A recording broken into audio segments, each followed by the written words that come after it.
Johana mriango wa hahu kujalwa kaiza roho bai kwereko mtu mwenga aifoye Nikodemu.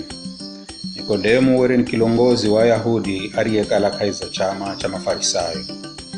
Siku mwenga wakwenda kwa Jesu na usiku achenda ng'amba, Rabi, unamanya ukala umwalimu aliyehumwa ni Mlungu, maana hakuna dimai kuhenda imi ujiza uihendayo hasiho Mulungu kukala mwenga naye.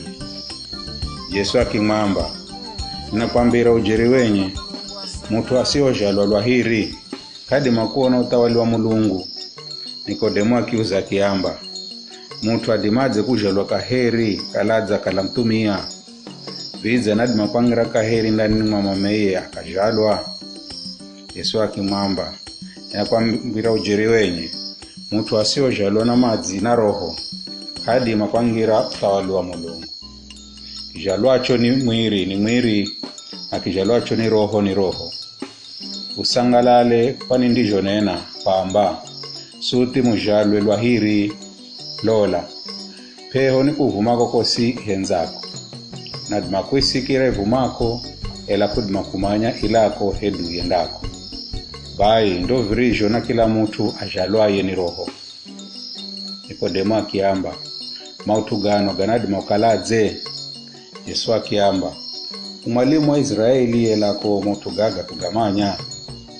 Ninakwambira ujeri, unenena ugamanyago unaona mboza ushahidi wa hurigo gaona ela hata mwengana vijo inu yatu kamkubali ushahidi wehu. Nizamwambira mautu gaga urumwengoni na kamukuluhira vize ela ni undakuluhira nikimwambira mautu ga Mlunguni.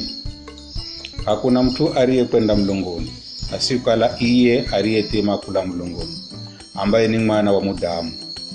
Here Musa arijo nula yenyoka wa ng'andu kwa nyika, ndijo mwana wa Mudamu arijo suti anulwe, kwamba kila mtu amkuluhirai akale na uzima wa kare na kare. Kwa maana Mulungu wahenza urumwengu ujomu hata akimla jangmana wa hakeye, ili kila amkuluhirai asingamike ela kale na uzima wa kare na kare. Mulungu kamuhumire mwana wa urumwenguni ili aze au hukumu ela awokole kukira kwa